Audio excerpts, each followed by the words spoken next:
एक पत्र है।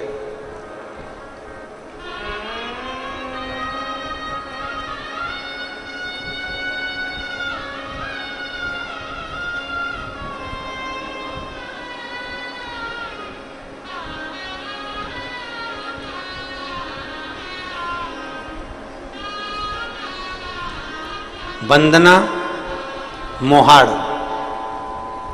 पति दशरथ मोहाड़, पता कुर्सी पार, वार्ड 50, भिलाई।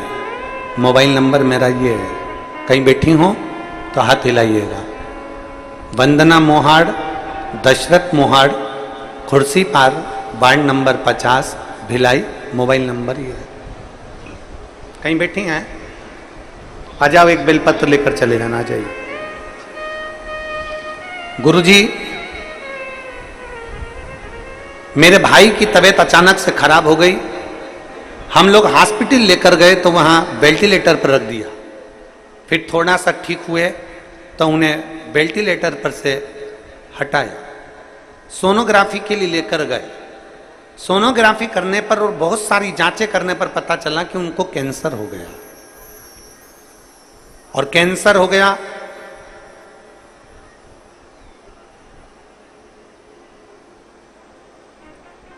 हमें विश्वास ही नहीं हुआ कि अच्छे खासे शरीर ठीक था, सब बढ़िया था, फिर ये कैंसर कैसे हो गया।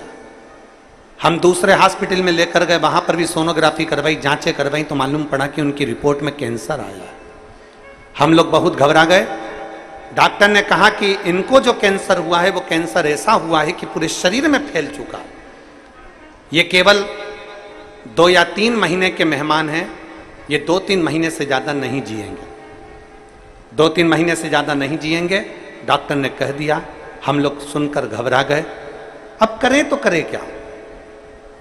तब मेरी सहेली ने कहा कि तुम एक काम करो, उनके घर के लोगों को बोलो कि वो पशुपतिनाथ का व्रत करें, शिव जी के मंदिर में चढ़ा हुआ पिलाएं, सीहोर जाकर एक रुद्राक्ष लेकर आते हैं और सीहोर जाकर रुद्राक्ष मंगवाओ, उस रुद्राक्ष को तांबे के कलश में गलाकर शिव को चढ़ाकर उसको पिलाना चालू करो।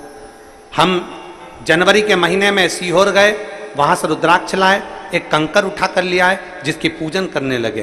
तांबे के कलश में उसको गलाते, शिव जी को चढ़ाते, शंकर पे चढ़ा हुआ जल हमारे भाई को देते, एक बेलपत्री शिव जी की चढ़ी हुई उनको लाकर देते। दवाइयां भी चलती रही और जल भी चलता रहा। बाबा की ऐसी कृपा हुई गुरुदेव, आज मेरे भाई की डॉक्टरों ने जो कह दिया था कि 2 से 3 महीने के मेहमान हैं, आज मेरा भाई अच्छे हैं और उनकी सारी दवाइयां बंद हो गई और उनका कैंसर ठीक हुआ। मैं बाबा को यहां धन्यवाद देने के लिए, मैं शिव को धन्यवाद देने के लिए। वंदना मोहाड़, पति Dashrath Mohad, Kursipar, ward number 50, Bhilai. Mobile number ये। मैं शिव को प्रणाम करने के लिए, शिव को नमन करने के लिए, एक भरोसा, एक विश्वास, एक दृढ़ता जब हमारे भीतर जागृत होती है, ये जितने रोग हैं, ये बीमारी हैं, जितना दुख है, जितना तकलीफ है, इसमें जब हमारे भीतर विश्वास जागृत हो जाता है तो रोग अपने आप धीरे धीरे कटने लगता है। अजय,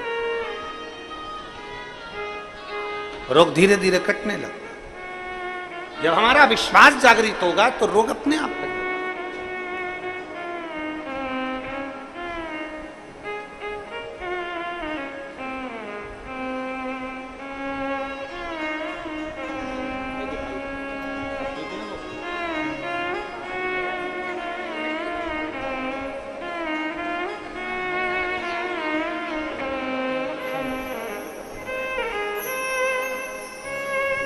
एक विश्वास हमारे भीतर जब जागृत होता है, एक भरोसा हमारे भीतर जब जागृत होता है, और विश्वास और भरोसे के साथ जब हम चलते हैं तो शिव हमारे शब्द को, शिव हमारे हृदय की बात को, शिव हमारी वाणी